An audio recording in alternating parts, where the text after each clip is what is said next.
oferece ajuste em seu aparato público também. Onde é ajuste não aqui, da retiro voluntário, que men nada obriga. Essa aqui é arreglo para grupo de empregado público que barra com retiro voluntário promete a idade de pensão de 65 anos. Trata aqui de grupo de mais ou menos 600 ambtenaar que nasce entre 1 de janeiro de 1957 e 31 de dezembro de 1960, que por escolher para sair fora de serviço para mais tardar 31 de dezembro de 2020.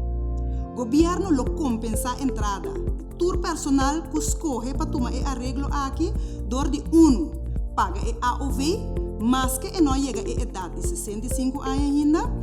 2, em vez que a pessoa mês paga 5% de AOV, o governo lo paga essa aqui até dia que cumpre 65 anos. Mesmo custa conta para a prima de BVZ, que a pessoa normalmente mês terá paga até dia que vai com pensão, mas o governo lo cobre essa aqui. 4, o governo está dando suma quantiosa de dia para compensar a possível perda para cada ano que a pessoa abaja mais trempan com pensão. Com outra palavra, nós também fazemos todo esforço para a pessoa que escolhe para barra não sente impacto negativo sobre sua entrada.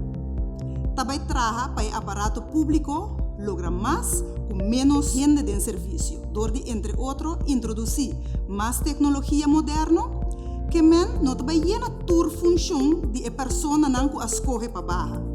Se llena função mês, lo cria espaço para mais tanto possível llena essa aqui não que jovem não que drenta de aparato público. Para mais informação, visita nossa página de Facebook Governo de Curaçao ou manda-nos WhatsApp na 564 0440.